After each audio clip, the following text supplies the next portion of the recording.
like now. There we go.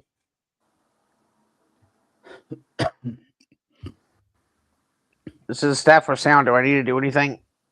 No, you won't. Okay.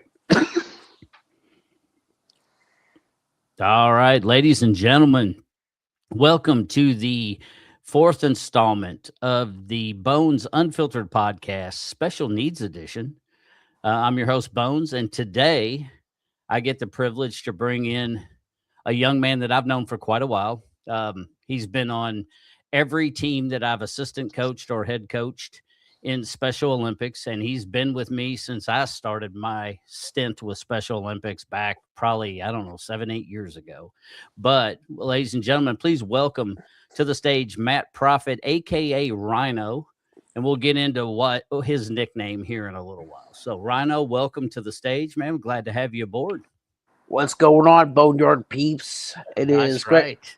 It is great to be here, and Bones, thank you very much for having me. It is truly an honor, and I know you and we talked about this for some time now, and it's great to finally make this happen.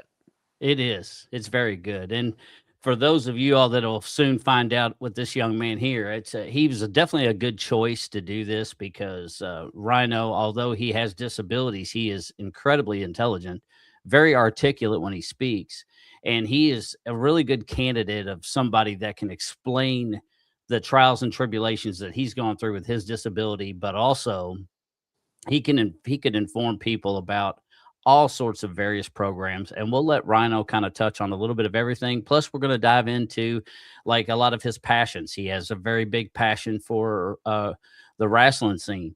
So we're going to have him talk and touch base a little bit on that and kind of share some stories and experiences that he's had.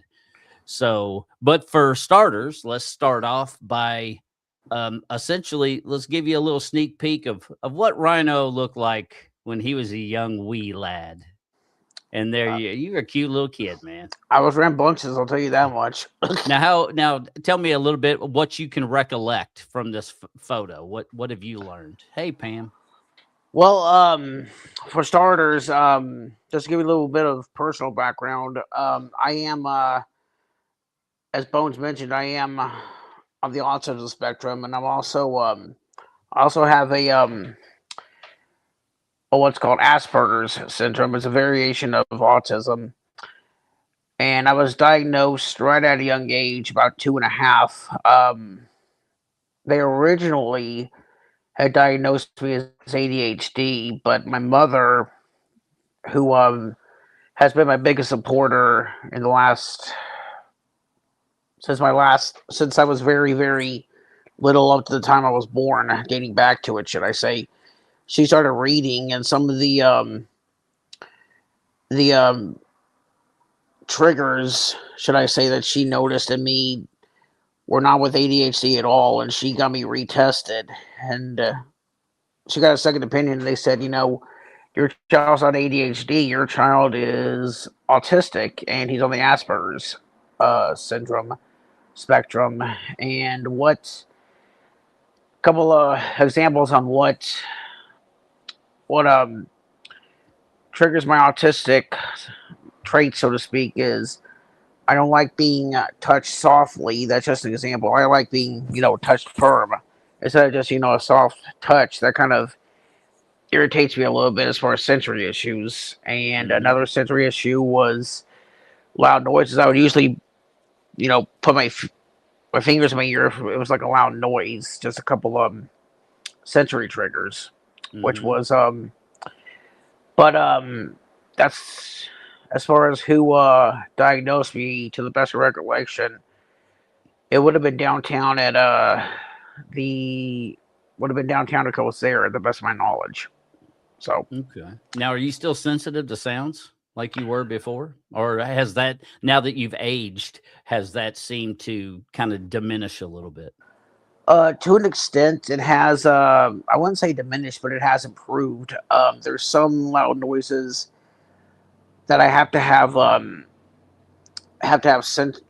something with me to help sensorize. Like, for example, Thunder Over Louisville was a few weeks ago, and if anyone here has ever been to the air show up here, that happens during the day before the fireworks, those military jets, the one that the sonic booms that screech across the sky.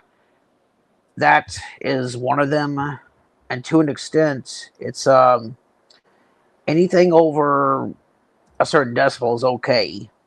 Um, but I would say, just for example, the jets, especially the sonic screaming, that is probably one of the of that level that usually irritates me. So, Yeah.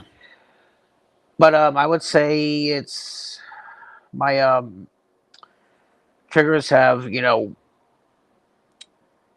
um improved a little bit. As far as diminished. There's some stuff that still gets to me, but not as much. So. Okay. Now, once you were diagnosed and you found out that you had Asperger's and you were on the autistic spectrum, Mhm. did has all your treatments and stuff been able to be done in Louisville, or have you had to go to certain areas to get or start treatments? For the most part, yes. As far as getting my medicine and all that's been done in Louisville.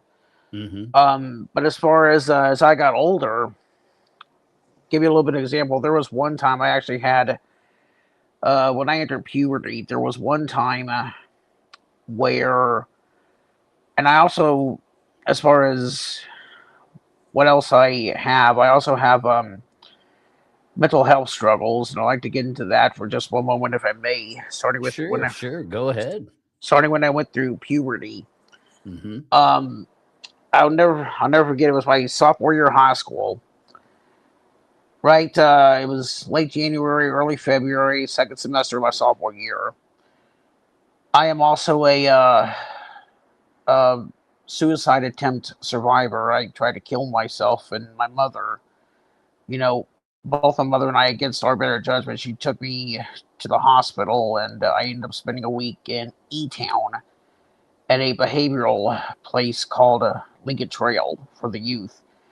I was there for about a week. Got released when they said, and they knew I wouldn't um, um, go like fully go through with it. I was just saying it. Basically, I was dealing with some emotional problems. Is what I got admitted through for some depression. And Hmm. I even told him I wouldn't go through with it. So I'm spending about a week down there, about 6 days, 5 nights. Went down on a Sunday, came home on a Friday, and then re-enrolled back in school.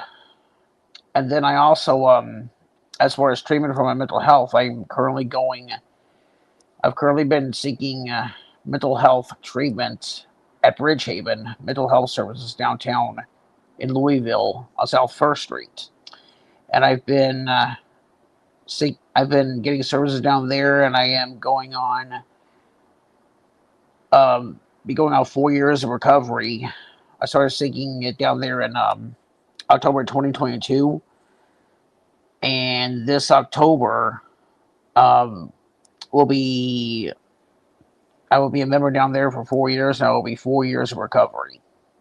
That's awesome. Now, who's this guy in this photo that you're The, with at Bridgehaven? this gentleman that you see in the picture with me, the one in the black collar shirt with the Bridgehaven logo, is Stuart Bridgman Jr., and he is the president and the CEO.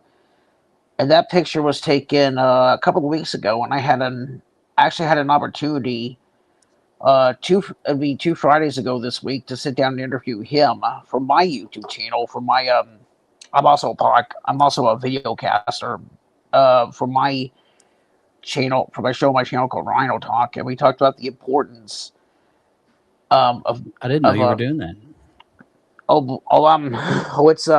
it's fun. I'll touch base on that a little bit, but I we talked Yeah, heck yeah. about the significance of what happens at Bridgehaven when people with mental health seek treatment there. We Hmm. talked about how the about what kind of groups they have, what kind of events they hold, and the success rate that the Bridgehaven members, and we don't use the term clients or patients, we use the term members because it's more inclusive, that they've had.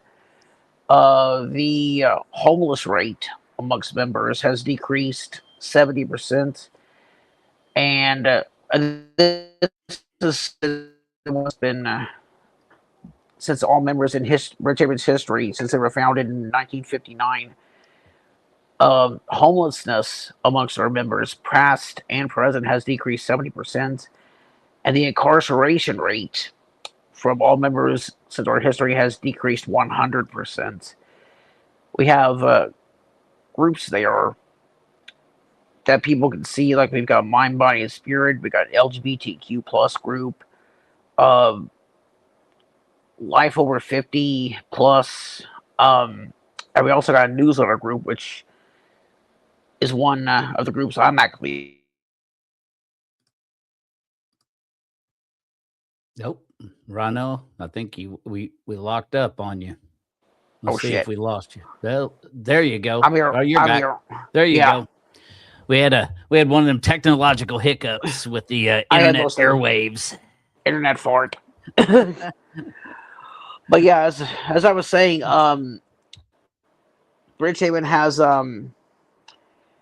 just so much to offer. Like they've got events throughout the year. Like example, this Saturday they have a event from noon to 3 called the Artist Part of Healing Spring Art Show. It's open to the public. Anybody can come down. Some of our members who make art in the art program will be setting up there. I will actually be setting up my own booth there too. This will be my first time participating in this art show. However, this will not be my first art show at all. This will be my first time at Bridgehaven, but my 41st career craft show that I've taken place. And that's one thing I forgot to mention is I'm also an artist in addition to many other titles. So Yeah, and he's done a lot of stuff for our Kentucky State Fair. He's had a lot of entries. I think every year I've gone since I've known you, you've had some type of art entry in one of the different segments at the fairgrounds during our fair. it's So, and he does very well. He does very well. mainly photography. Uh, Yeah.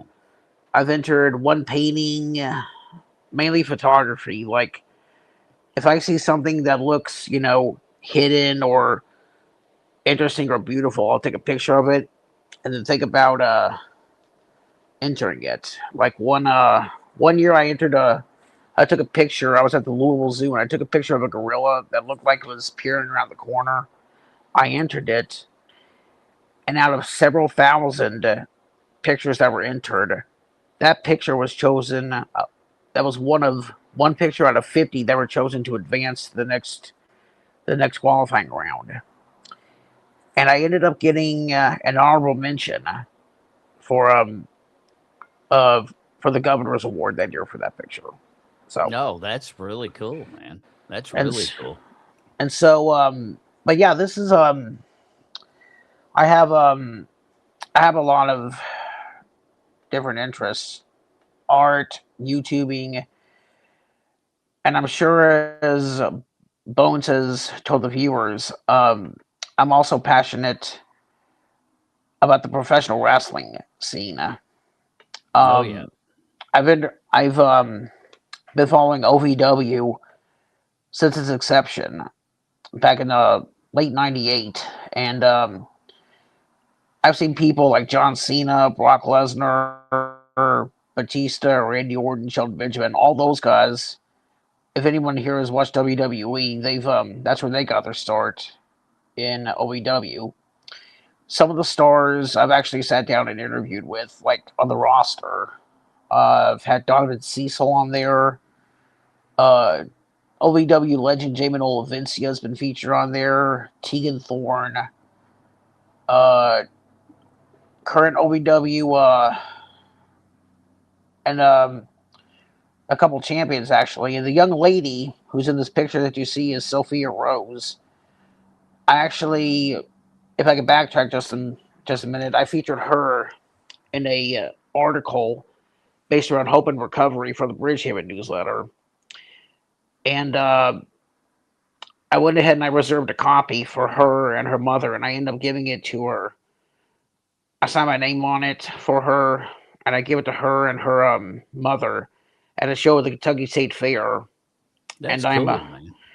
and that was probably as far as one of my achievements. I included this picture amongst another picture, and this was the night that she won that belt. Um, and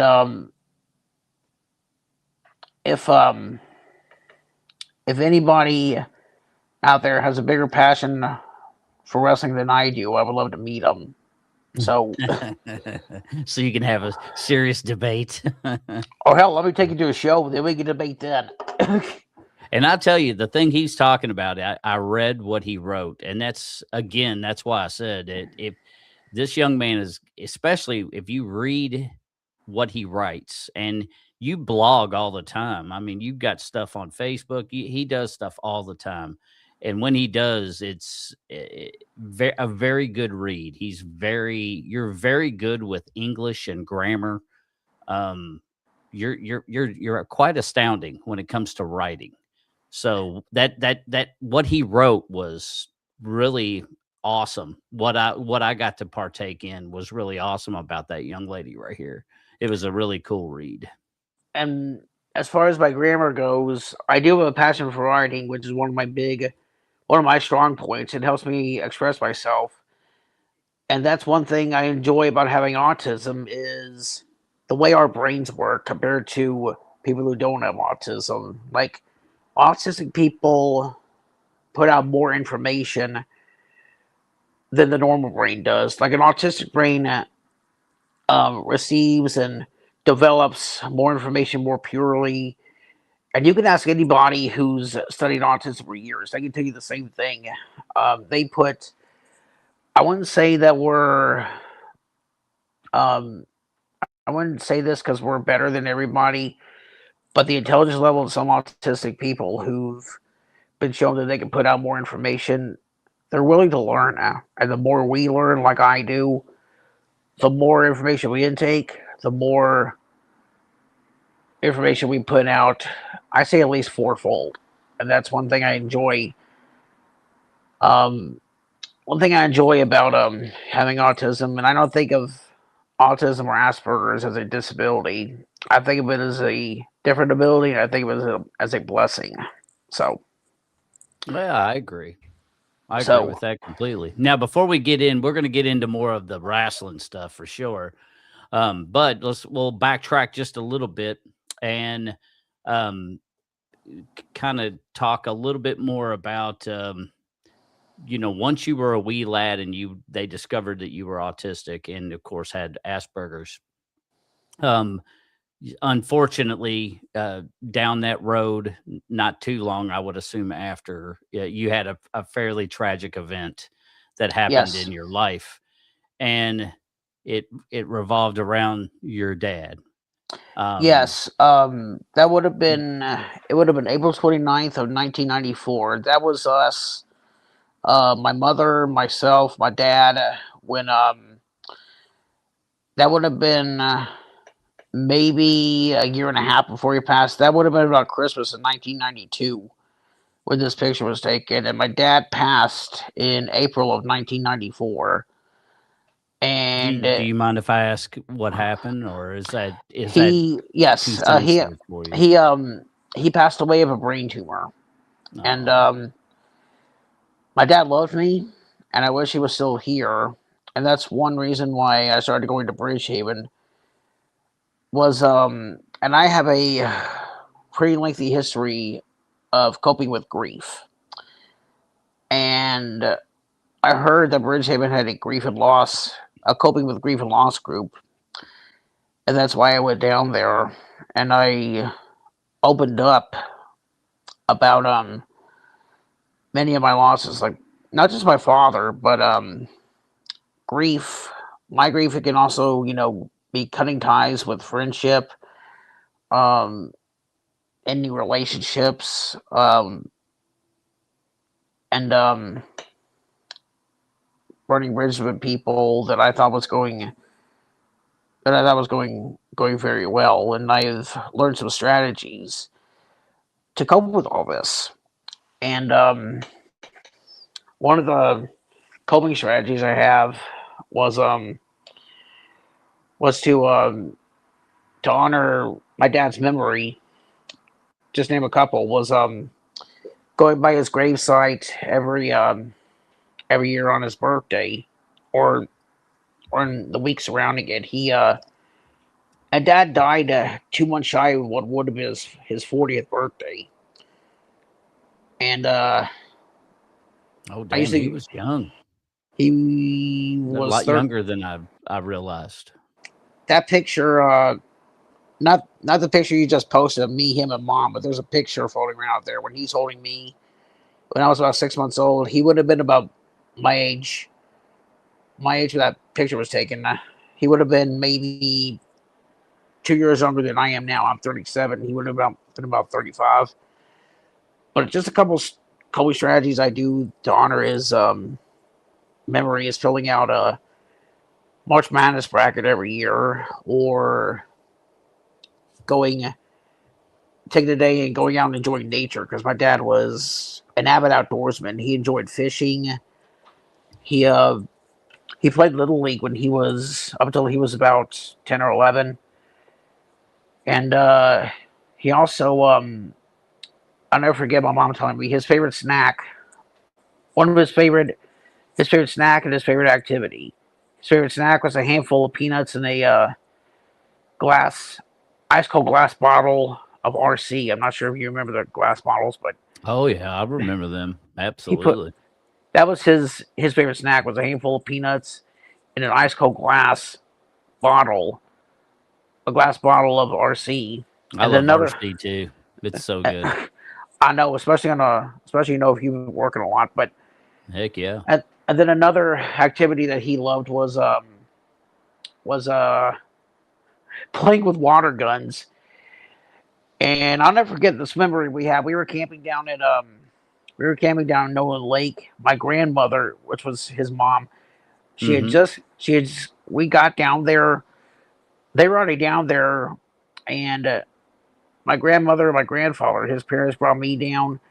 My dad and my cousin had gotten some water guns. My grandmother had just gotten her hair done, and they gave me one of those little squirt pistols, and they had the big water guns, and we were shooting at each other. And like, I, I don't remember exactly who shot it. Either me, my dad, or my cousin Todd. But one of us missed, and it actually hit my grandmother right here on the side and messed up her hair. And she just got her hair done about 3 hours before we got down there. They picked me up from my grandpa's house, and we all head down there. My grandmother had a fit, and but then again, a few hours later, she she sat all three of us down. She's like, "You boys," and I'm just sitting there eating my pop tart like I'm the innocent one. But the, just remembering and sharing stories like that is one reason why I honor my dad's memory. So Well, Miss Val, she says she's sorry about your dad, but Miss Val's in here watching. You have Miss Janice in here watching, and my booking agent Pam Little is in here too. So they all said hi to you. So now, hello. so after all that happened with your dad, do you think that that's because I know that you touched about suicide? We talked about it. Now, what we didn't ask because we kind of switched gears. Let's go fall back to that. When you said that you weren't going to go through with it, but what was the way? Was it mainly verbal, like that was your cry out for help, or did you actually do a mild attempt, It but was a before your mother intervened and then went on to putting you, in that place up in E-Town for a week? That obviously helped, which is it good. it was a mild attempt, and partially I wanted to go through it, but verbally and mentally I didn't want to do it Yeah. because And I'm glad you didn't, because you're a and great man. to tell you the truth, I did not want. And my mom was going through enough as it was already. I know she was a single mother trying to put me through school, and she had already lost a spouse some years before that, and to look back on it, I did not want to have her deal with losing her only child as well. Because not Yeah. only if I was in someone else's shoes, I saw this. I would feel that pain because I've known parents who buried their children way young, and Hmm. looking back now, I would not want to put my mother through that.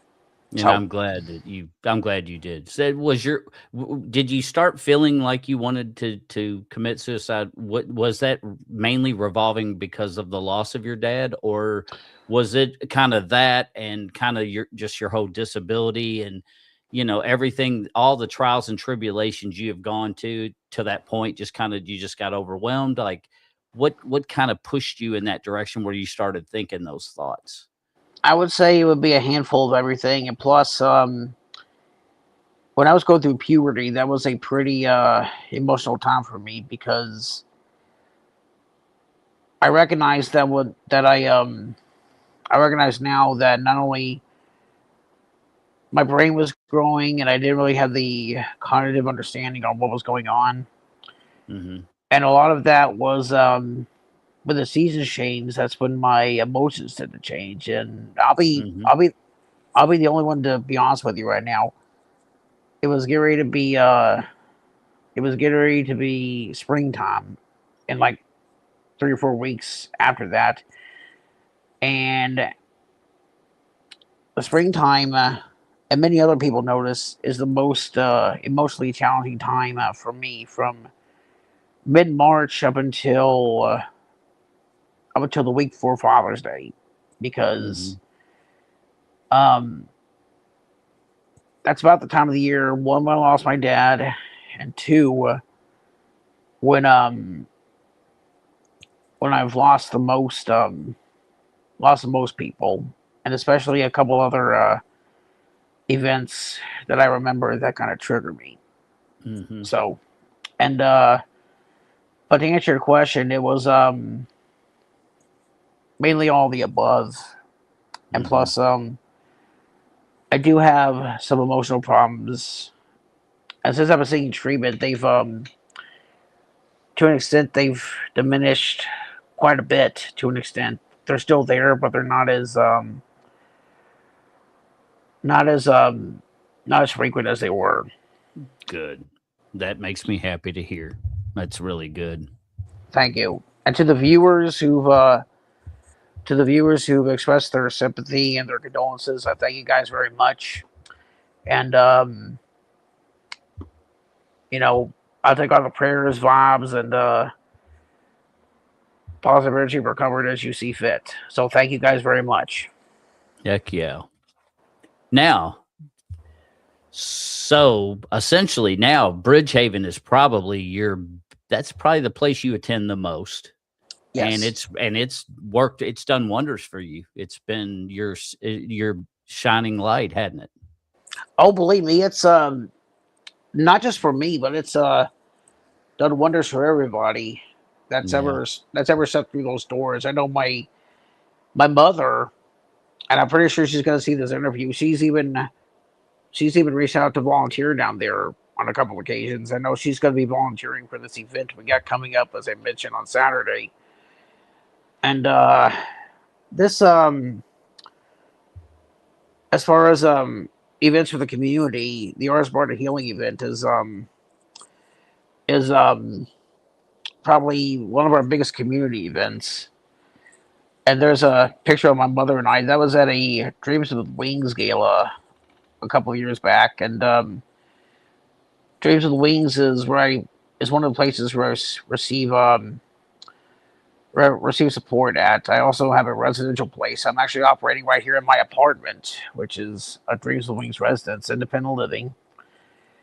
And one thing I like about Dreams with Wings is they provide services for individuals with disabilities, Hmm. be them Down syndrome, autism, CP, um, wheelchairs. They also have a day program of their own for people who with disabilities that are with dreams to go and do activities at. They also have supported employment and residential services, occupational therapy, stuff like that. Excellent. So, So now I'm going to show you just a series of like funny pictures that you're kind of with characters. So we'll just kind of I'll put them up. Let's just kind of tell a little bit of the backstory of where you were and what was happening in that photo to you. mhm. So we'll start with this one.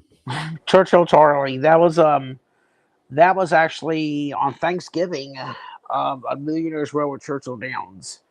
For like 11 years, my mother and myself, um, my mom's two older brothers and their families, my Uncle Norv, his wife Brenda, and his daughter Heather, and then my Uncle Mark, his wife April, and their triplet children. Uh, for my cousins, they would all come down for Thanksgiving, and we even get a couple of tables, a Millionaire's Row at Churchill Downs, and spend Thanksgiving Day out there. They have a buffet up there, and we don't want to get our picture with Churchill Charlie, and he's the mascot of Churchill Downs. So if you guys have ever seen Churchill Charlie out there who have been to Churchill Downs, I mean, I'm not trying to force you guys or not, but it is mandatory you get a picture with him. so Yeah. Well, there you have it. So if you're so there and you're caught, you don't get one. We're coming Matt for said you. Matt said so. That's right. Matt said so. Well, let's talk about. All right, let's see what's up with this photo. Now, this will tie Oh my in, I god. think, with some of the wrestling that we're going to talk about here in a little bit. But Oh my gosh. what's this photo? That is my friend Tyler and myself. This picture was actually taken 9 years ago this week. We were in Florida, and that's when we were at a minor league baseball game in Dunedin. That is DJ the Blue Jay, and he is a mascot for the Dunedin Blue Jays, and they're a baseball team in the Florida State League, and they are one of the minor league farm teams for the Toronto Blue Jays. That Oh, particular game, nice. that particular game, I'll never forget.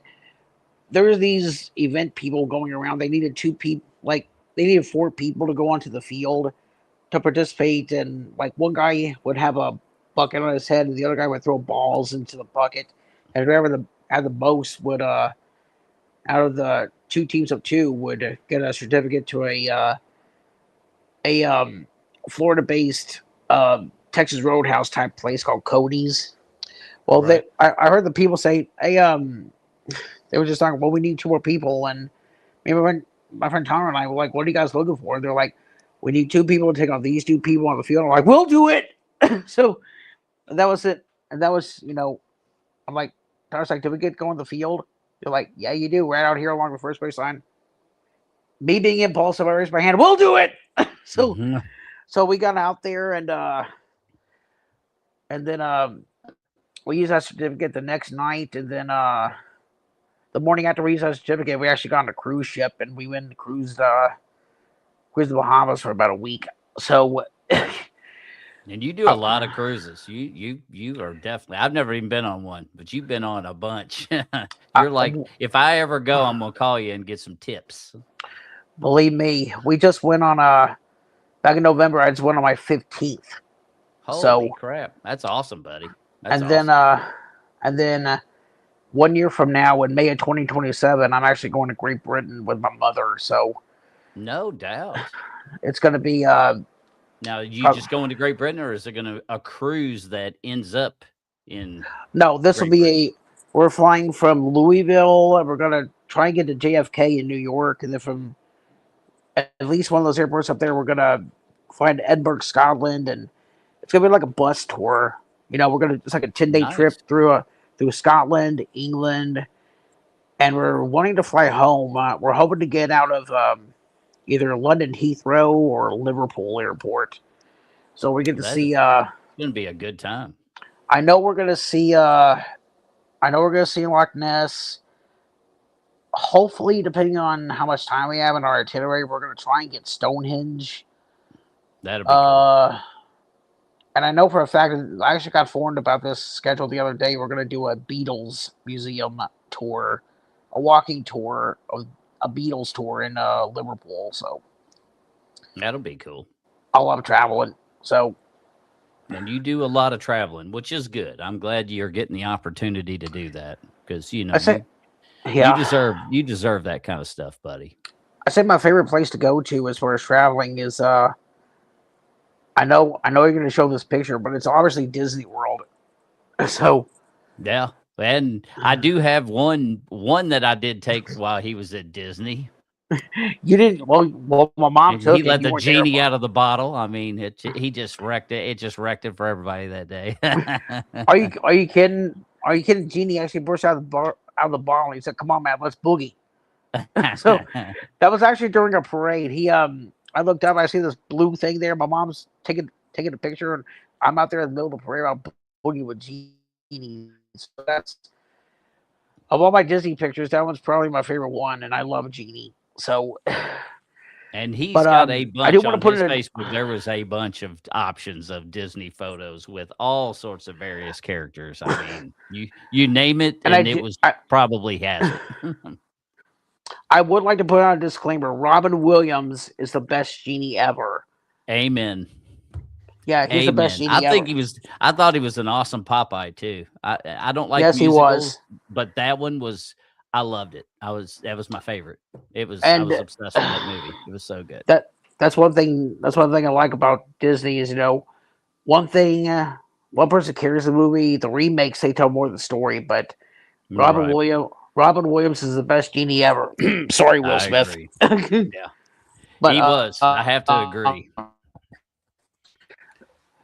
I think in one of those cartoon movies they actually replaced Robin Williams with the guy who voiced Homer Simpson. I can't remember. I think it was the second one. There was some kind of contract dispute, but if you listen Huh. closely, you can actually hear the difference. So, of all the people I had to choose for Genie, it had to be Homer Simpson. but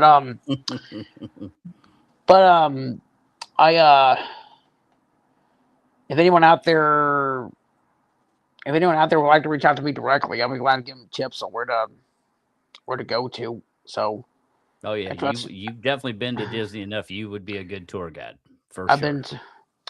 that song "I've Been Everywhere" by I think it's Yeah, by the John. Johnny Cash. Heck yeah, I and you have been. well, there's some places I haven't been to that I'd like to go. So I've been to a lot of places, but I haven't been everywhere, so to speak. But Right. But you're pretty damn close though. You've been a lot more places than I have. That's for sure. extremely close. So, Yeah. but Now this one he didn't have to go far because this picture's actually in Louisville. However, this little guy is kind of hidden underneath a bridge in Louisville. He's uh, a cool dude. that's actually one of my in-laws. I'll Ah, never forget. I want to give a shout out to this place, the Troll Pub, and I'm not it's a sure what the cool Trolls. place. I want to give a shout out to them if they're listening. For anyone who wants to tag them, the Troll Under the Bridge Pub, underneath Heck yeah. underneath the Clark Memorial Bridge, which is right there next to the other center off Second Street, Yep. down by the Bell Louisville Wharf. That was we were having I can't remember what the occasion was, but it was I had to get my picture with the troll. So, and it was one of my friends actually saw that and he said, "Hey, were you separated at birth?" Yeah. I'm like, yeah, it was a family reunion. So, and then a funny story. The guy who was with us, I'll never forget. He looked at me while I was taking that picture. Like if my mom would have took that picture a couple of seconds later, it would show me bust out laughing because he said, "Matt, I dare you to look up into that nose and see if there's any golden nuggets in there." I'm glad I didn't do that because I would have been making some hilarious faces. So Now, so speaking of making jokes about that and all that good stuff. Now, one thing that people may be looking at and being inquisitive of is if you look at his name right there, it says Rhino. Well, it's like, well, what? Why would they call him Rhino? So I have known Rhino now for at least 8 years, at least, if not longer. And he's always been Rhino ever since I had met him. And we're going to let him kind of tell you the story of why he became nicknamed Rhino, kind of like I'm nicknamed Bones. he got the cool nickname of Rhino, and everyone, in special, especially in Special Olympics, everyone knows exactly who Rhino is when you say his nickname. So, kind of tell everybody a little bit about how Rhino came about. Big is beautiful and big is awesome. Actually, no. That's a theory I had. Big is beautiful, big is strength, big is beautiful. But as far as how the term came around, one of the gifts I have is my I've always been known as the big brother to people, and I'll never forget one of the inspirations behind the big brother type character that I am was there was this young man I was advocating for who was younger than I am, and it all started. I think it was my junior in high school. There Hmm. was a freshman who was in one of my classes who also had special needs that I advocated for, who was a freshman. He was being picked on, and I told him, listen, I know the feeling, and if you'd like me to, I can advocate for you. And he said he said, oh, you mean like a bodyguard? And I said, yes, but and what my but as far as like instead of just being a bodyguard whipping people's butt, that's not my character. But someone to stand up for you and just go to bat and support people and show some compassion. I'm more brains than I am brawn. It's I'll offer advice too. Like I'll offer sentiments. I'll offer wisdom, and I'll offer you know emotional and navigable support Hmm. when needed, as far as helping to resolve problems. And this young man said, so instead of like a guard dog, you'd be like a rhino bodyguard. And he that's how the nickname stuck with me ever since. And he said, and I've looked up some of the traits that of the rhino. Even though they have poor eyesight, they can also if you stand in front of if you're a rhino and you're actually standing in front of a younger, like an offspring of the rhino, the bigger ones, people tend to back down, not to have your weight challenged. But as far as my standing up for people and putting a resolution in between a problem, that's kind of what I that's kind of why I do as far as my sense of compassion. So I'm also um, I'm also known for emotional support. Like I said, it's I advocate for people no matter what walk of life they're on, and I got a lot of friends from all walks of life. I got friends from different creeds, religions, colors, um, different views, different countries, and my rule is, if you know, my one rule is if you show me respect, I'll show you that same amount of respect and compassion that you show me. So that's one thing I've always lived by is do unto others as you do to yourself. And And that's a beautiful way to live, bud.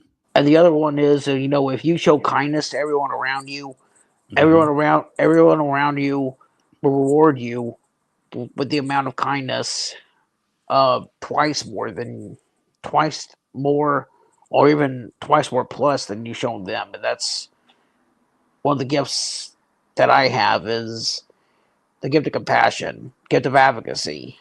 And I've always had a passion for helping others and being kind. So and that's one of the reasons why I'm thankful for places like Bridgehaven, organizations like Special Olympics, because and I got involved in Special Olympics at a young age. Um, Mm-hmm. I started out on a swim team when I was about 10 or 11, and that was in October of 2009 when I started. I was about 9 years old, going on 10.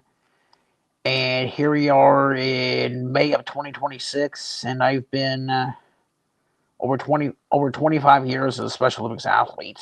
I've done swimming, basketball, softball. I know you coached me in a couple of these sports. Bocce. I've done soccer. There's my there's my softball team with the Southeast Angels that I know you've helped me coach, Bones. I know your son Brandon is one of my teammates, and I've also one year I did Special Olympics golf, and we it several, and I'm talking of all the people I made friends with over my lifetime, roughly half of the people I made friends with were Special Olympians. So we there's a basketball team, and there's Bones. We had to act dumb in this photo. We were all Yeah, acting silly. God, I look so different, don't I? I was still working EMS, I think, when I started that. Oh, did I lose Rhino? Rhino, if you can hear me, if you got to come back, that same link works every time. Now, guess he's out. We'll get him back here, ladies and gentlemen. Apparently, we had he got dropped. Apparently, so we'll try to get Rhino back in here for a second, and I'll remove this, and we'll get here. He comes. All right. so Yeah, no, you're good, and you I'm figured on it out. I'm on my phone. I had a call come in, so it was it was Oh, that's why. No, I didn't even think about that. Yeah, that's see. I wanted to sit on airplane mode, but then again, if I want to sit on airplane mode, I had to it would let me get on this because it shows my ear off or whatever. But Oh yeah. it was Well, that's all right. one of those spam calls, and I hate dealing with those. I do too, buddy. I get them all the time. So we'll go back to now. We'll go back to this photo. This photo, obviously, we had to act silly. Everybody was at to act silly, and of course, you can Yeah, see me back there. It's clean shaven. yeah, I don't look like a homeless yeah. Jesus. So apparently, I was still working EMS And back in this photo. and I'm pretty sure if people there's me trying to put our manager Donnie in a chokehold, and right to the right of the picture, which is my left, that would be Bones' son Brandon, number 22, and there's number 15. There's Jackson leaning on Donnie like a pillow, and so and right behind me in the white undershirt, there's my friend Daniel, who I went to high school with. He was trying to give me bunny ears, so. But I'm thankful for Special Olympics, and I made friends not just up with the teams up here at Louisville, but different delegations throughout the state. So we I went to bowling. I've also done bowling too. So Yeah, I we almost put a bowling photo on there, but I ended up not. But yeah, I he remember does bowling too. Those are the three events now that you were doing. Obviously, basketball, bowling, and softball. And I still coach. it's Well, I don't coach bowling much, but that's kind of all self right. sufficient. I do bowling, softball, basketball, and curly bocce. It's one sport each season, so that way I'm consistent. Um, and many everybody here I consider my family too. I know that's one thing I. It's not just the camaraderie; it's family. Amen. So And and this picture here, we were in. It was be Bowling Green, wouldn't it? Bowling Green, That yes, I was know. before they switched, and Well, they used to well, have it at Bowling Green every year. Now they have it in where's the new place at now? Owensboro, Owensboro. Owensboro. That's right. Thank you.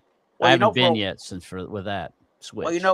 my first 2 or 3 years playing softball, it was originally in Owensboro. Then they switched to Bowling Green for about 12 years. And fun fact, my delegation that I play sports with is affiliated through a church here in Louisville, Mm-hmm. called Southeast Christian, through their Shine Ministry, which I'm also involved in. and they are a ministry for the special needs community at Hmm. Southeast, and that's who sponsors our league or our delegation. And I've read that Special Olympics can be sponsored through a school or a community center or different community places. We are the only, um, the Southeast delegation is the only delegation in the state of Kentucky that's affiliated through a church. Oh, I did not know that. That's So interesting. Wow. Hmm. the rest are like community centers, schools, different places. There's some schools like the Stride program, Pitt Academy, which is up here in Louisville, Stewart Homeschool based out of Lexington or Frankfurt. Stewart Homeschool's in Frankfurt, Hmm. and then they've got they got a team that was originally based out of this place on the street here, the Mary Dunn School. I live over in the Klondike area. St. Mary's, which is um, a program that I was formerly affiliated with. They've got a delegation, and there's a lot of them. I couldn't even tell you how many there are. So I didn't know that we were the only ones that was in the church, though. Now that we church that are. he goes to, now they have a very. I'm not a member of the church. I do coach there. I got kind of grandfathered in, but Mm-hmm. the the interesting thing about Southeast Church is they have a very big handicap populace. So they've even got, like, when people go to church there, I've been because of EMS runs and stuff, but they actually have a little cafe kind of coffee shop that is run, and they bring on a whole lot of the special needs community that actually come out there and work in that coffee shop, like before church or before they have the various days, I guess, Bible studies and stuff like that. But they have these kids, young men and women that work this, and it's really Mm-hmm. neat to see them work it, because you're talking about the epitome of customer service. If you want to go to a coffee shop where you really get good customer service, you go there. Why? Because the handicap community, they are astounding, and Yes.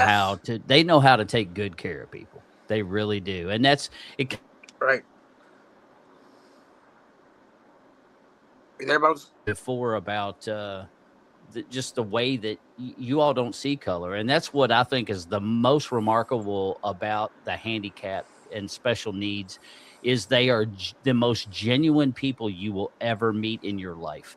They literally do not see color. They don't see all they see is camaraderie and the goodness in everyone, and they are so just astounding. You all are so amazing to watch, and and for me to be able to be a part of your all's life is really exceptional for me, because I've learned so much from the special needs community. And I think we would be in a far better place, and we would treat each other better if we molded ourselves around people like this young man right here. That's just my opinion.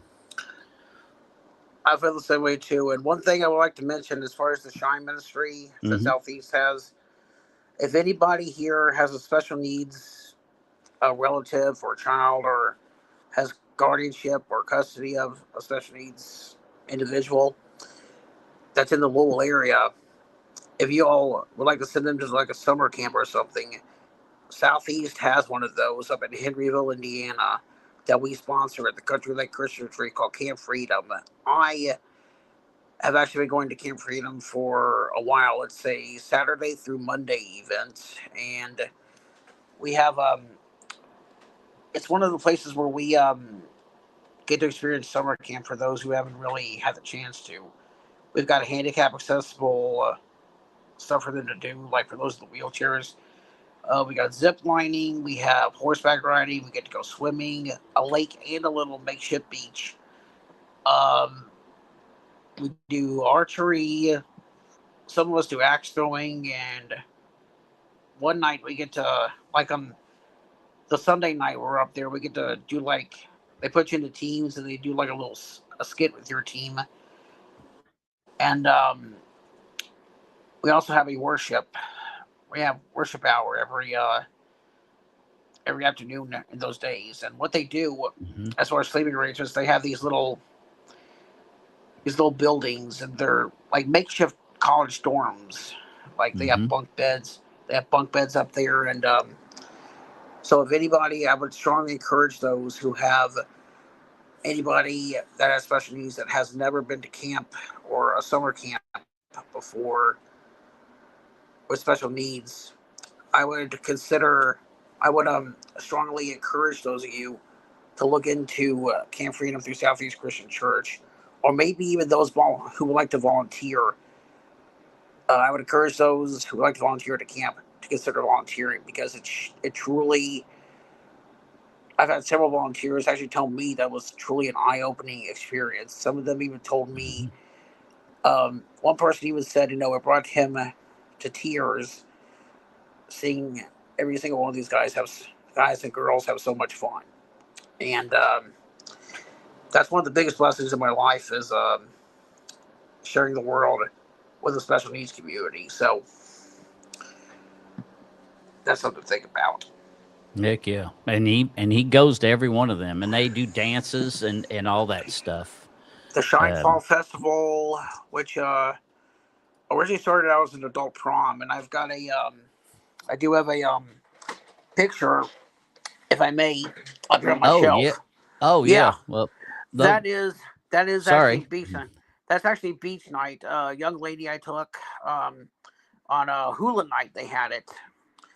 One it used to be a it was really started out as a prom, and I remember I've been there the very first year I had it. And if I may, I'm not sure if we can zoom back out. There's a picture right Sure, here I had from the very first night. This was the first night, the very first year we had it, and I we were love the dressed in. hat. Thank you. That was actually the hat that I wore in my senior prom. The suit, however, was a rental. So, and we that's one of my favorite nights. Favorite times of the year is for people to get together and experience a dance that people don't get to experience real often. So, Heck yeah. so And it's you've definitely gone to a bunch of dances, that is for sure. Now here's another picture where you're looking kind of dapper. I'm not sure where you were going, but you look pretty dapper in that fit. You almost look a little mobbish, like you're gonna go handle some business. that So tell me about this photo. Like, where were you going? I love your fedora. Like, that tell me was a a, little bit about it. that this would have been at last year's at Shine Fall Festival. That cane I got on Amazon. That medal I have on my chest is my outstanding citizenship medal. I'm a through the Kentucky Colonels. I'm a colonel. That ring that you see on my finger was actually a piece of wrestling merch that my friend Jay De Niro, who's a fellow Italian, his gimmick is an Italian mob boss. He made a set of these for like he made a set of like 25 of them, and I shelled out $50. And I said, "Hey, can I purchase one?" He said, "Yeah, sure. It costs $50." And I said, "Shut up and take my money, Godfather." So that was that was um that was at last year's Shine Prom, or should I say, it's now the Shine Fall Festival. We changed it into a fall festival. With like festival games, dancing. Um, it's it's something special. It got so big that they actually had to have it at that night. They had to spread it out through all the southeast locations, E Town, the Southwest. Blanket Baker was the one I go to. Um, it got so big, so popular that even I even I couldn't believe how big and popular this event had. So, but it was something. So it's Yeah, it's really definitely a very large church. The main campus, anyway, where he's talking it's huge. It's yeah, like it almost feels like you're going to the fair. It's so ginormous. They've got how many buildings do they got there? besides the actual church? I mean, it's that I would the say, well, gyms is huge. they got the gym, the teen center, the main tabernacle, which is connected to the event hall. I say at least 4 of them, and then they got the softball fields out back, and then they've got an office building. So it's, I would say 4, maybe 5. I'll have to go back and count, but Yeah, it's huge. it's And like like you said, they've got baseball fields. They got what, one, two, three, four. 3 of them. 3 of them. Yeah, it's about the size of a. It's about the size of the whole campus. It's about the size of a small college or a small Well, they got It's three about the major fields, but 5 total. They got the 2 in yeah the back, which are really tiny. I've never seen anybody really even use them. Not really even sure why they still have them. And then they got sand volleyball courts. yeah. They've got. I I mean, would say it's a huge place. I would say the total amount of land you can fit Baptist goes there and property, and you would still have room for one more hospital building, like the Center for Women and Children Hospital downtown. You can fit all 4 of those hospitals on Right. this property. That's how big. It's huge. That's how big the It's blanket. big. That's how big the Blanket Bear Conference is. The complex for Southeast the land is. That's how big it is. You can fit all four of the major hospitals on that piece of property. And no, I'm not. No, I am not being. And no, I'm Dramatic. not. I'm not being dramatic. I literally mean you could. So I'm not. I'm not elaborating or anything here. You could literally fit all 4 of the major hospitals here. Now, With what was maybe this picture? Was this picture at Shine too? Where you're because I didn't know that you were you did some instruments. I am a percussionist. This one was at the Best Buddies Buddy Walk, Best Buddies of Kentucky, and my friend Michael Bush, who has Down syndrome, is in a band, and I played his band. Those are my conga drums, and I took drum lessons for about 2.5 years at Mom's Music with a young lady named Jen Yates, who was a professional women's drummer who has since gone back to touring. And so that's where I learned about drumming at, and she said she wanted to go back to touring, and then that Christmas I got my first set of congas, which are the drums you see in that picture. Mm-hmm. And that's later that year in that spring in April, Michael's dad said, "Hey, I heard you got a drum set. I heard you've been practicing. We're adding a conga set. Could you be available to come play with us at Home of the Innocents for like a tryout here in a couple of weeks?" And I said, "Have drums, will travel." So I sat in with them and I went along with it. I improved. The Mm-hmm. rest is, well, that was back in 20. It would have been back in April 2015 actually, and the rest is history. So basically, to sum them all up, I'm an artist, I'm a YouTuber, I'm an advocate, I'm a journalist, a photographer, professional wrestling fan, advocate, big brother, literally and figuratively, great uncle. I'm a, let's just say I'm a fun uncle. I'm a, I'm an outdoorsman, a fisherman, an athlete, musician, a jack of all trades, and no gimmicks needed, no questions asked. So, Amen. pretty much, if you ask what I do, I'll just say yes. So, Well, so now we're it's going to get into what I know is probably one of his favorites. Obviously, is the wrestling scene that we started to talk about earlier. oh We'll boy, kind of dive into that because he is definitely very passionate about the whole wrestling scene. He's done even the minor leagues all the way up to the majors. I mean, it's he covers the whole parameter. He's met so many of these different people, and of oh believe course, me, like we already showed this picture earlier. I mean, this young lady here, he even wrote, he wrote kind of a story about her. I mean, it was in yeah. She it was a remarkable read. But tell that again real quick for those who maybe came in late. We'll kind of retouch on this again. This young lady that you see in the picture, I'm going to start off with her. Her name is Sophia Rose, and the picture you see with me and her, which with that belt on, is the night she won that belt. Back in February 2019, she had suffered a devastating stroke, and she almost died. Um, she During her recovery, she had to relearn everything that she already knows since birth: how to talk, how to walk, how to breathe, how to eat, how to read. Um, Basically, she had a. It was like being reborn again, and Wow. she originally wanted to be a pilot and a. Well, she had two dreams: a pilot flying airplanes, or a cheerleader for an NFL team. Well, while she was in recovery, um, her dad, who was a fan of professional wrestling, they would watch it when she was in recovery, and Mm-hmm. that's when she decided that's what she wanted to do. Well, fast forward to this night.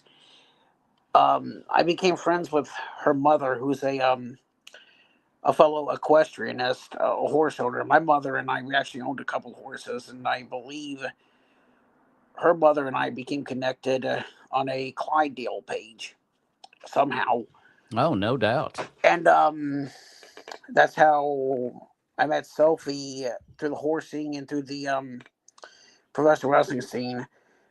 Fast forward to March 29th, 2025, which is the night that picture was taken. She was facing the champion at that time, J Rod.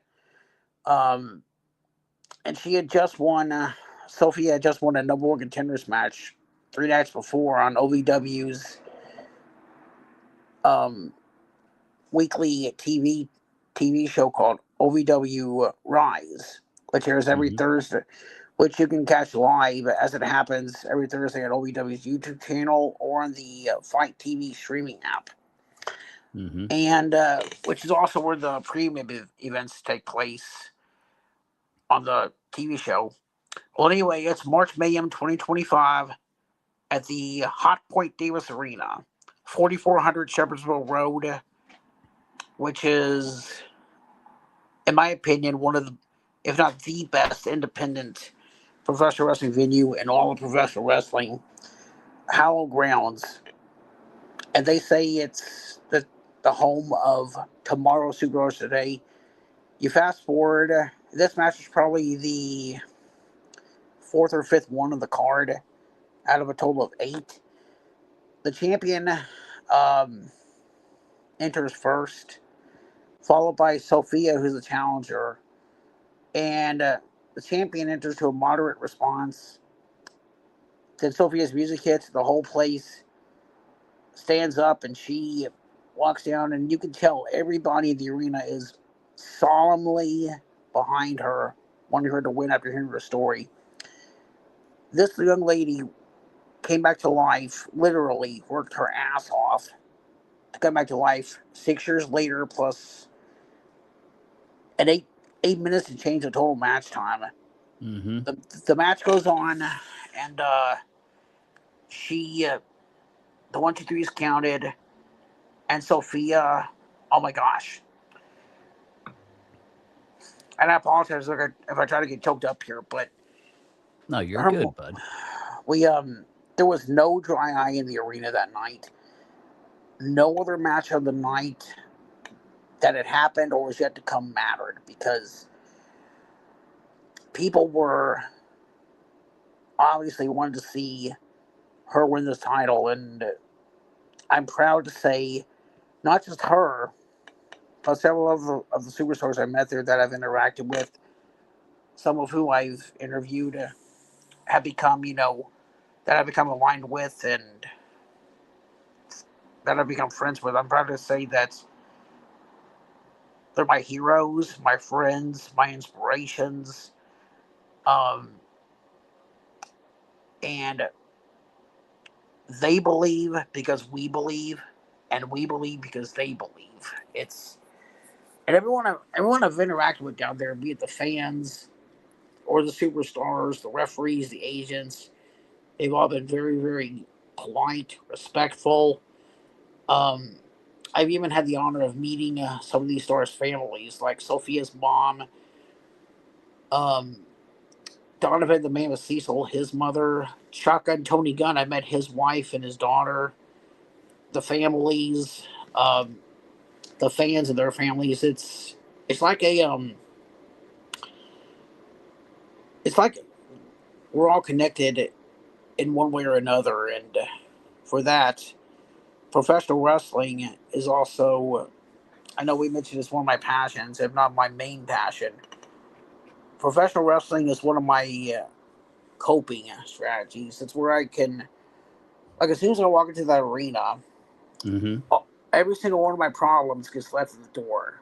It's a place where I can go, or something I can watch to escape the troubles of the world. And I was reading an article that said those who suffer from mental health need to watch professional wrestling because the cheering, the jeers, and the professional wrestling community is a way to escape your troubles. And it also helps me release some excess energy.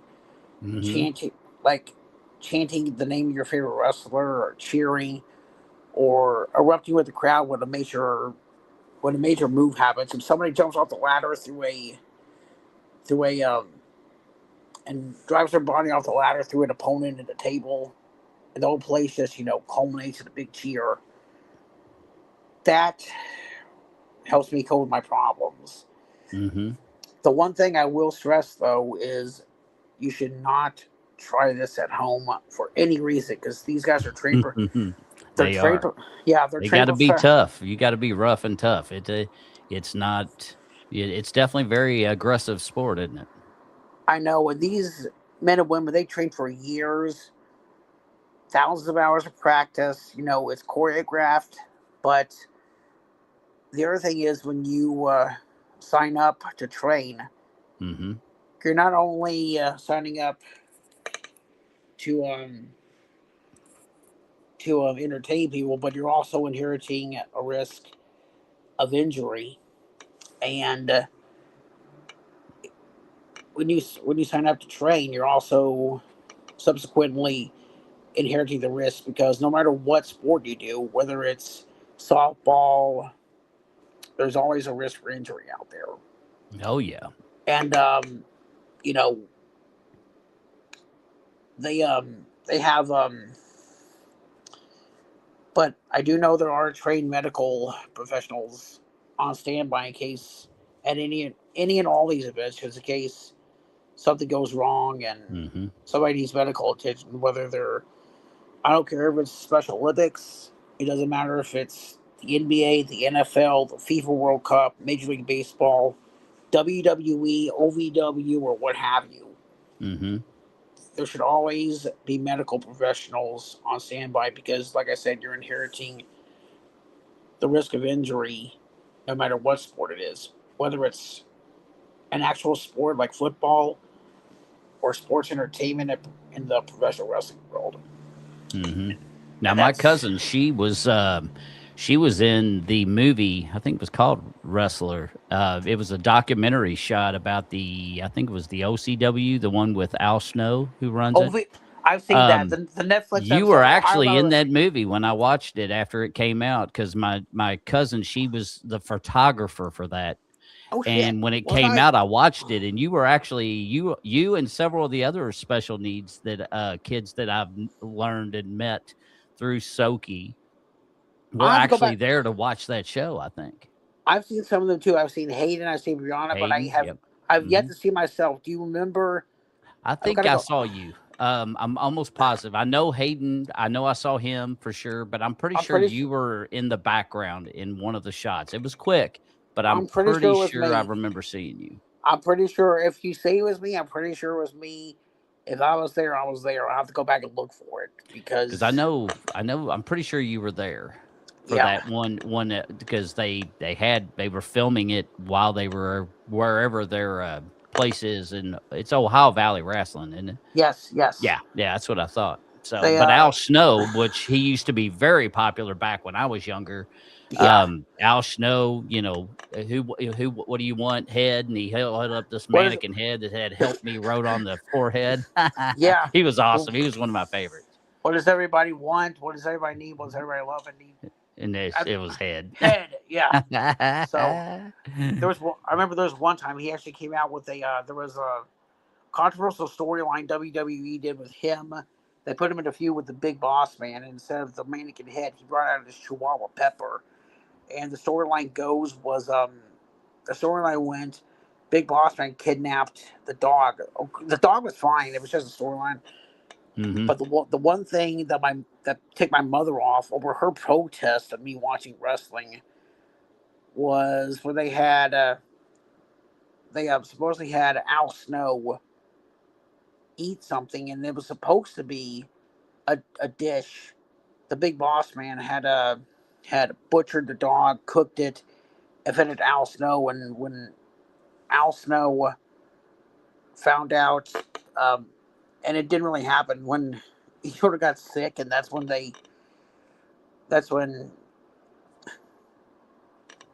all hell broke loose backstage on camera. Right. That actually pissed off a lot of people. Like the Humane Society of the United States and a couple of animal activists. They sent a bunch of obscene letters to the Oh, I WWE. bet they did. They Yeah, did I a bet they did a, PETA had a fit. they sent a lot of letters, like especially animal activists. They sent some obscene emails.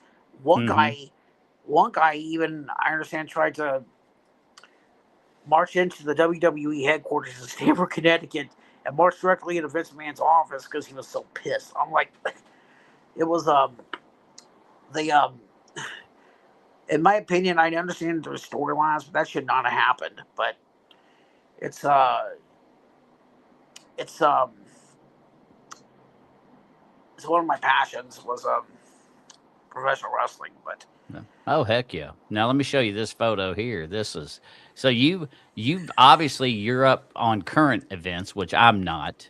yes, However, like these guys here, I remember these guys. the Four Horsemen. Yeah, That's right. I remember the Four Horsemen for sure. And sadly, Chris Benoit, the one at the bottom right corner, is yes. had passed away. Sadly, I remember that. and I remember when that story broke, and the one that's standing directly behind him is a former Chicago Bear who was on the Super Bowl championship team in 1985, Steve Mongo McMichael, and the other two on the opposite side of the picture. The one next to Chris Benoit is the enforcer, Double A Arn Anderson, and the gentleman standing above him in the green robe is Nature Boy Ric Flair. that's Those right. those two gentlemen are two of the four founding members of the original Four Horsemen. Because there's been many versions. Several other members have been members of the Four Horsemen. You've had because the original four were Tully Blanchard, Arn Anderson, Ole Anderson, and Ric Flair. And then their manager was James J. Dillon. And then you had Barry Windham come through to be a member. Brian Pillman and Dean Malenko were former members of the Horsemen too. But Oh yeah, I remember. I would say Dean. when it comes to wrestling deaths, the two rest the there's actually four deaths of professional wrestlers that absolutely brought me to my knees. Owen One, Hart was one of them. I Owen guarantee it. Hart. That was Owen Hart. sad. Owen Hart was the very first one, and that was actually an accident. Yeah, That that was should a that sad accident. that He should was, never that should never yeah, have taken place. They should yeah, have he was redone it. good, wasn't he? He was really a good. He was a Yeah, good wrestler. He put on a good show. He was a good. Him and his brother both. You know, which and one? his Well, brother obviously was still doing it, but yeah, I mean they had Owen and all his brothers did. Bret Hart, Smith Hart, Dean Hart, Bruce Hart. Um, but the other deaths that actually broke me were Eddie Guerrero, Latino Heat himself. yeah, He that that was a was the sad one. one too. Then you had fast forward to 2020s. Back in 2020, we had Luke Harper pass away, and he was probably one of the biggest stars coming out of Ring of Honor under the name Brody Lee. Came to WWE to join the Wyatt family under the name Luke Harper, and then went over to AEW under his ROH name, Brody Lee. And then 2 years ago, we lost Bray Wyatt, and he was a second generation wrestler, the son of Barry Windham, who I mentioned before, and both, all four of these just shocked the wrestling world. And the other, I would say there was another wrestling death, which he was an older guy that actually brought me to tears, was Dusty Rhodes. No, And yeah, that was a big one. and I remember using a quote of his that I did in my mental health recovery speech. When it comes to hope, that quote was, "Get a dream, hold on to it, and shoot for the sky." And that is my purpose in life. You know, if I have a dream, I hold on to it. The sky's the limit. The sky's the limit, and I encourage those of you who have dreams to hold on to them and pursue them. If you have a passion for something, pursue that. Shoot for the sky. And in the words of Jim Valvano, don't give up. Don't ever give up. And that's why I encourage all of you who are viewing, if you or a loved one have a goal in your life, if you have a dream, pursue it. Don't give up on it. Hold on to it. And as Dusty said, shoot for the sky. And I encourage you all to do the same. So, now I've got a question, yes. but it's in the form of this photo. So you'll see it, you'll know it, and then you can answer. Try me. Shaboom. That's a tough one right here. Name your top 5 favorite wrestlers of all time. That's a tough one. That's rough. Two of the top 5 are in this picture. I think The Undertaker will be my number 1. He was badass, wasn't he? My number 2, as far as influences, would be the one directly below his title belt, Shawn Michaels. The one doing this with his legs stretched out. Oh yeah. As far as my other 3,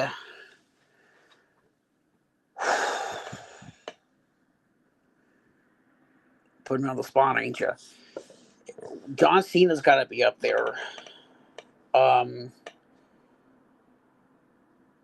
Number 4 would probably be, even though he's not mentioned on there, and I know this may be controversial, Hulk Hogan.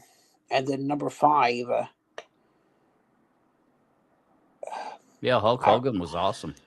I mean, he pretty much, he was one of the pioneers of this. I would say, as far as number 5, as far as dedication, even though he's not on here, will probably be Eddie Guerrero, in that order from 1 to 5. No doubt.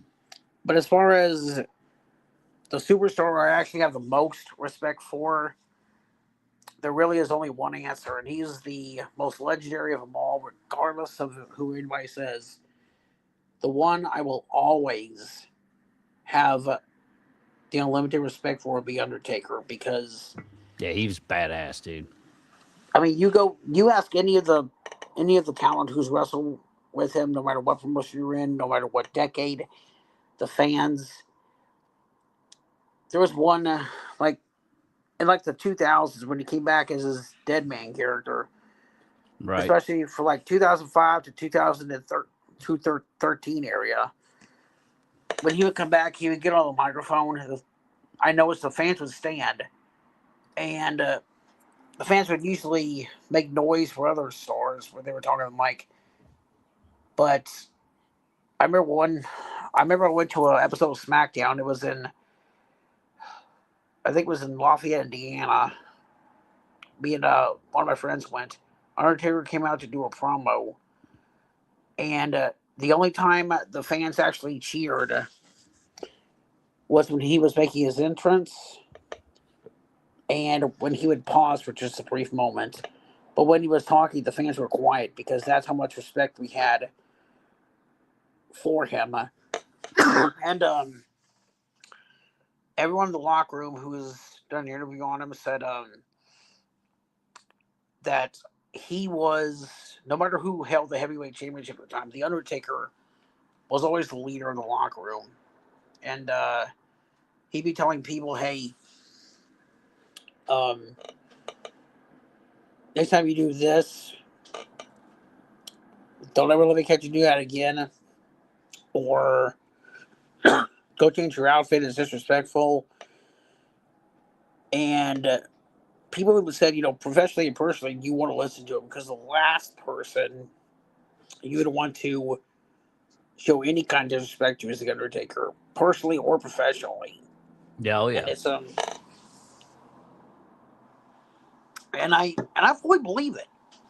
And I've never I mean, I've met WWE stars before. I met Big Show.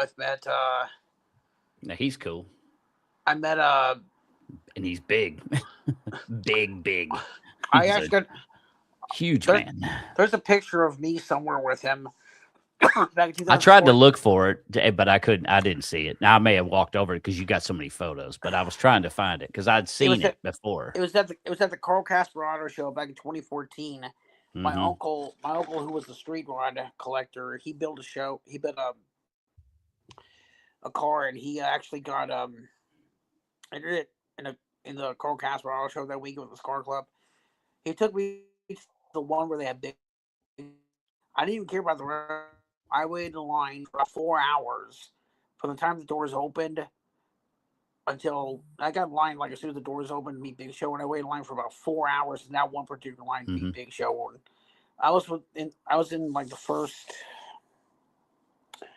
two or three hundred people, and by the time I got up, because he was only gonna be there for like 5 hours, and by the time he got there, I looked back and I could tell a lot of these people ain't gonna get a chance to see him. He's only gonna be there for like another hour and a half.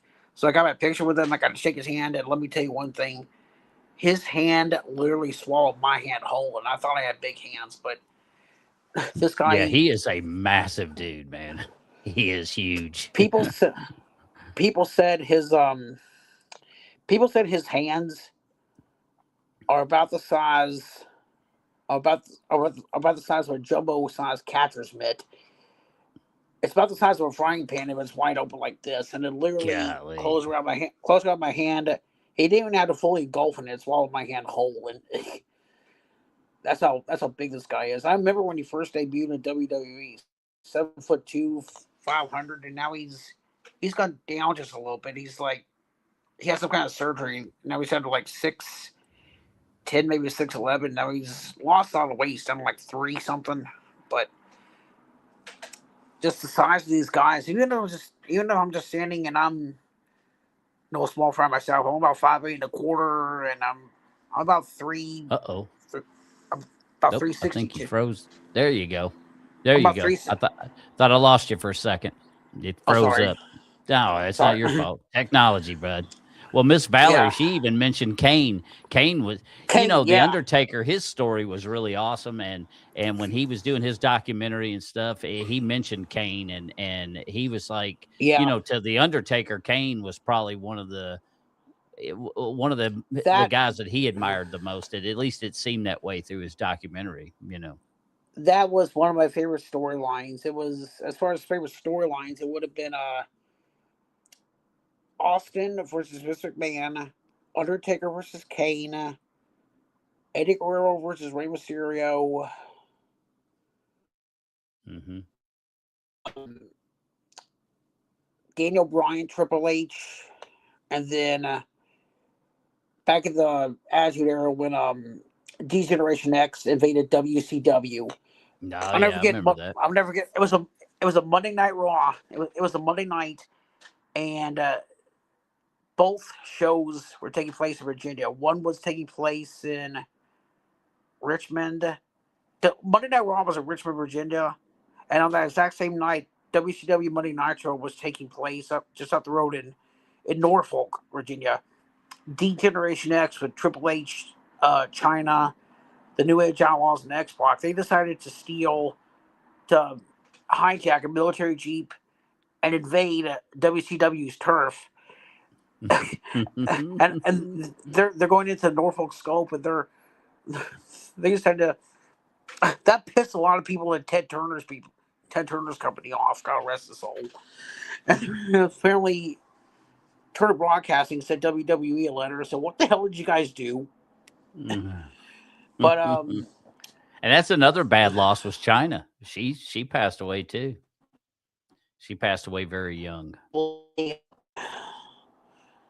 yeah, there's a lot of the women wrestlers. They get enough respect now, but they need more of it. And I'm glad they're starting to get more inclusive. But I'd say you asked me what I named my top 5 males, but I'd say my top 5 women's wrestlers. Oh yeah, I didn't ask that. Number 1 would be Trish Stratus. Number Mm-hmm. 2 would be number 1 and number 2 are actually close. Number 1 would be Trish Stratus. Number 2 would be Lita. China will be number 3. Number 4 would be AJ Lee, and number 5 would be Sable. Yeah, I loved And Sable. coincidentally enough, her husband, Brock Lesnar. Brock Lesnar, He's a OVW. beast. He's a big dude too, man. I wouldn't fuck with him. I remember, I remember seeing him in OVW, like my very first OVW show. Him and Shelton Benjamin, both Mm-hmm. related to go to WWE. They were a tag team called the Minnesota Stretching Crew, and I could tell it was a story like Brock Lesnar and Shelton Benjamin Mm-hmm. were taking on 2 fellow OVW alumni that later came to WWE. At the time, they were under 2 names: John Cena, when he was under the name The Prototype, and Batista, when he was under the name Leviathan. That match, I mean, I'm not sure which one I was more intimidated of, Batista or Brock Lesnar, because of their size. Batista, when he was his Leviathan character, oh my god. I'm like, this guy looks like something out of your nightmares. Brock Lesnar, however, he looked like even if he were to like touch your head like this, your head would go flying. But Oh yeah, he's a that's beast. but these guys, their size, it's size and muscle. Sometimes it's a technical ring or the technical moves, but I respect every single one of them. So, Yeah. but one of my passions. So, also, I want to take a moment. I want to give a shout out to a couple people. If that's okay. Sure. I Sure. want to give Go ahead. I want to give a shout out to I want to give a shout out to my mother, Lana Proffitt. Mom, if you see this, I'm pretty sure you're gonna get this, but I love you, and your baby boy is making you proud. I also want to give a shout out to Special Olympics, not just here in Kentucky, but Special Olympics worldwide. I want to give a shout out to Bridgehaven Mental Health Services. Mm-hmm. Shout out to Ohio Valley Wrestling. I Mm-hmm. want to I want to give a shout out to another organization I've been involved with called MRF, the Musicians Emergency Resource Foundation. I am a former board member of theirs in the media department. I didn't know about that. Uh, I've never heard of that. That's interesting. for more information on MRF, go on to murphrocks.com and you can find more about it. Is that Uh, MERF? MERF. Mm-hmm. And Mercurio's Music and Resto Bar, formerly Pizza Place Hikes Point. I want to give them a shout out with Matt Mercurio, Tony Mercurio's cousin, actually. He owns that bar. Uh, Mom's Music Store, Jen Yates, Mark Maxwell, the Louisville Crashers, and Maxwell's House of Music. So some of these guys I'm affiliated with. Well, heck yeah, buddy. So, and then one more shout out if I wish to, if I may, Sure, go Southeast ahead. Southeast Christian Church, the Shrine Ministry. Mm-hmm. Um, if you guys, like I said, if you guys have anybody in the Louisville area with a disability that would like to have some fun activities, if anybody here has someone that has a disability that's not involved with Special Olympics yet, I strongly consider you looking at Southeast because we're more family orientated than other teams that do it that are more just for competition. So Mm-hmm. you'll never find a greater group of people who treat each other with the most compassion and sportsmanship that we do. So, That but is a fact right there. And go ahead and take a second to plug yourself. Plug your podcast that you do. Tell everybody a little bit about that. What's the name of it? Where can they find you? And then, of course, share any other information if you want people to find you and you're okay with it. Share what you feel comfortable with sharing. well, for those of you who are wondering about my show, look up my. If you go to YouTube, you can find my channel Rhino Talk. That is spelled capital R, capital H, capital I, capital N, capital O, capital T, lowercase ALK with a exclamation point. Mm-hmm. And you can find that show on my YouTube channel, The Artful Rhino. And Do you have a logo for that? I, as far as the logo, if you look at my profile picture, it is me walking the Big Fort Bridge downtown with downtown Louisville in the background, and I'm facing Mm-hmm. the camera, and you got the Ohio River, the downtown Louisville skyline in the back. So, and then but as far as anyone who would like, drop me a subscribe, ring that notification bell, hit me up with the comments of any of my interviews, and Mm-hmm. my my show. If you have something you like doing, and if you do something for the that's positive and for the good here in Louisville, community leaders, artists, activists, athletes, um, community leaders, um, small business owners, um, people who do fundraisers, Mm-hmm. teachers, coaches, life coaches. If you are any of these categories, or if you are the founder of like a fundraiser or something, I want to talk to you. I know I mentioned I did Matt Mercurio. Oh, musicians too. I forgot that. Matt Mercurio was my pilot, my very first interview, and then after that I interviewed Jeremy and Becky Seabolt. They're a husband and wife, and they're a front group. They're the front couple of a band out of Sellersburg, Indiana called the Rumors. Shout out to Mm-hmm. Jeremy and Becky. Shout out to Jeremy and Becky and the Rumors. Um, if you do something like that, I want to talk to you. But the one thing I refrain from strictly on my channel is I refrain from politics because it's not something I would really, not something I like to talk about because it's too stressful. But It is, and you in anyway in this day and age you can't win for losing, so it's best just to not even talk about it. I know. I think anyway. So, but I'm if kind of you like you. It's just it just brings on unnecessary headaches that you don't need. I know, I know. But if you have if you're involved in the community in any way Mm-hmm. for the positive, I want to talk to you. You Mm-hmm. know, if you have, even if you have an interesting, if you have like an interesting story you like to tell, and you use that story to your advantage to spread the good in the community, Mm-hmm. as LA Knight said, let me talk to you. So, That's right.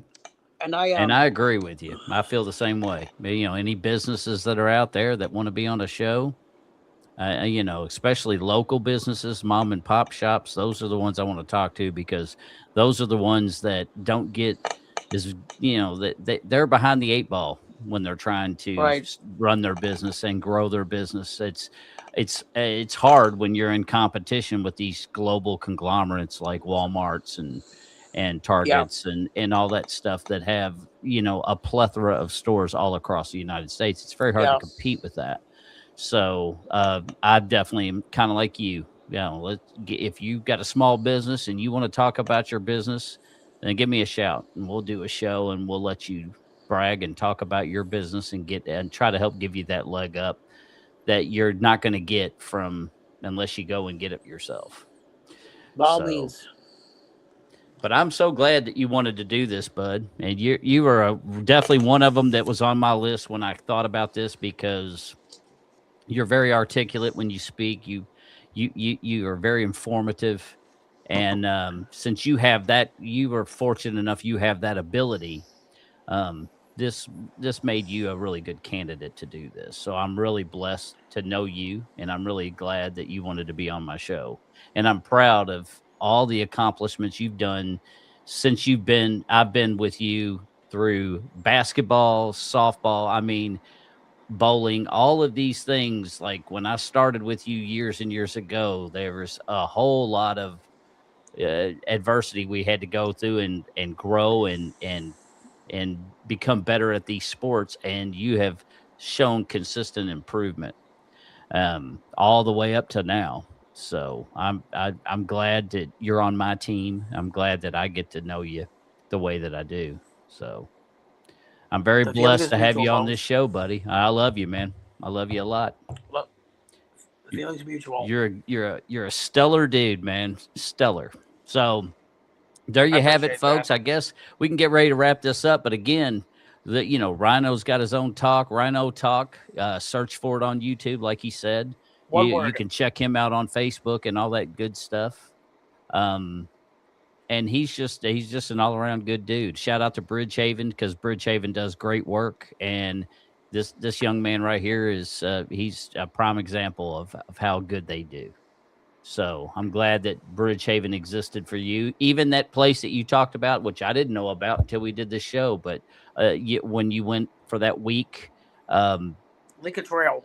Lincoln Trail up in E Town, because the Yes. whole suicidal thoughts or ideations and stuff like that. They do obviously great work too because Yes. that week that he spent there is after that he hasn't you haven't had any issues with or thoughts of No. wanting to harm yourself, and I'm glad that you don't because No. the world needs you in it. So checking out early would do the world an injustice. So you Yeah. bring very good positive vibes to people, and this world needs positivity. So I'm glad that Indeed. you got help. So I'm proud of you. I didn't know that story. Bye, Val. Thanks for stopping in, honey.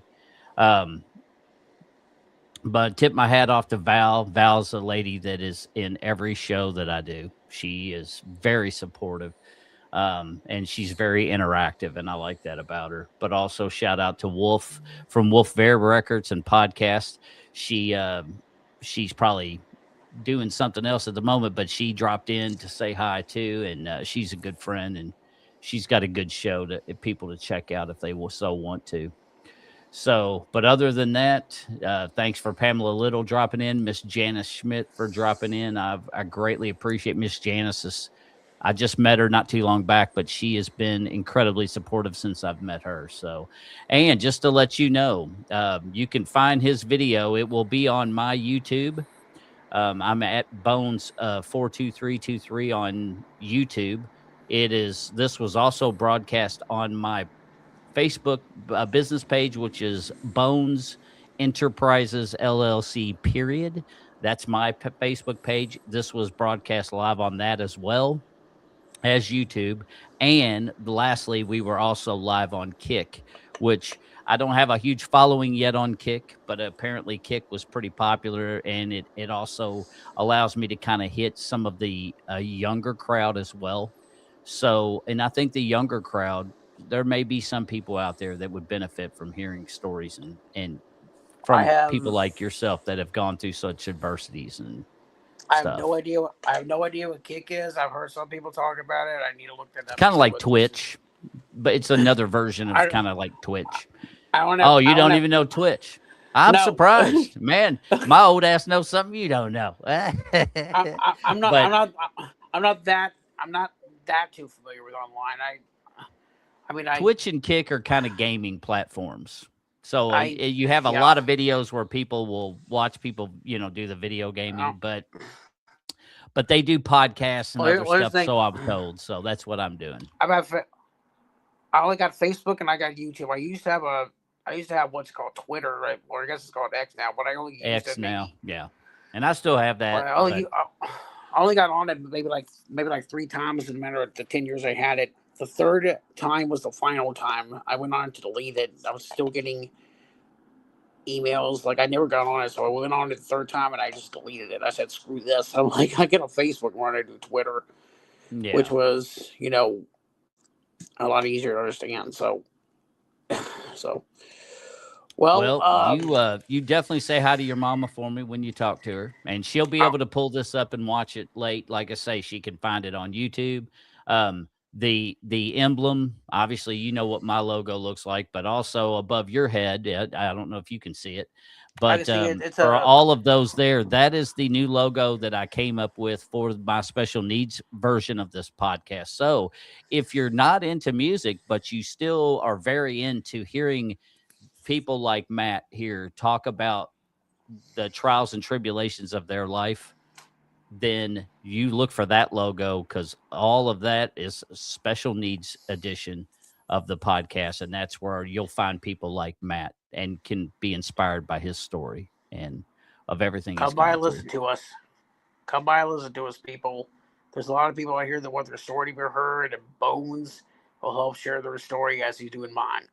That's So, what I'm trying to do, buddy. And I'm so glad to have you on here, bud. And I know I won't see you Sunday because you're going to be right, gone. I know this Sunday you won't be at practice, but I I will look forward to be seeing everybody else at practice on Sunday. I will be at OVW's Davis Arena watching some of the guys and girls down there. I'm going to be watching some slamming and banging. That's going to So, be a good time. And so then I've got vacation that's in the pipelines coming up. So do you. So it looks can like I come too? we've got everything. Well, I have to sneak you in a suitcase or something. Yeah, awesome. Well, All everybody, right, bud. I guess that wraps up for us. Everybody, be safe. Bones, you take care. Thank you very much for having me on. And Cheers, buddy. this is uh, this is the Rhino, the art for Rhino, saying, "Horns up, show up. Horns out, show out." So That's right, baby. You heard it here, straight from Rhino himself. straight Thanks for the again, horn. Rhino. I Thank you, appreciate Bones. it. I appreciate Always. you having on the show, buddy. I love you very much, man. And Love you thanks too, brother. everybody for tuning in and listening to his story. It will eventually be uploaded to Buzzsprout. I kind of got month limitations, so I'm playing catch up, but it won't be long. I would imagine his show will eventually air on Spotify, Apple Podcasts, Amazon, all of those good things. Plus, there's like 12 others I've never even heard of. He's going to be on all of those podcasting platforms as well, but it will probably be in June when that drops.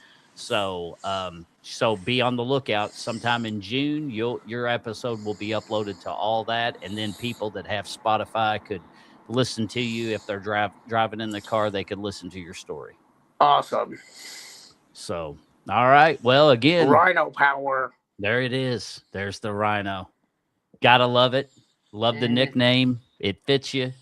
You're the only Rhino I care to know, and I love you to death, buddy. Thanks, Bones. Appreciate it.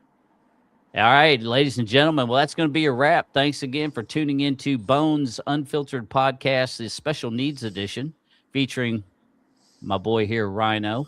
And definitely give likes and give follows to his podcast, my podcast. You already know where it is. It doesn't cost anything to give likes and follows and subscribes. Please click those buttons because all of those clicks and help us grow numbers and help us reach other people. And that way we can reach people that may be interested in stories of the special needs, because I know there's got to be people like me. That's why I wanted to do a special needs podcast, is because these men and women that are in my life through Special Olympics are very remarkable, outstanding people. And uh, Spread it. they Spread don't that get to word. tell their stories. And I think people need to hear that, or at least people that are curious and want to hear it. You got people like Matt here who can articulate that quite well.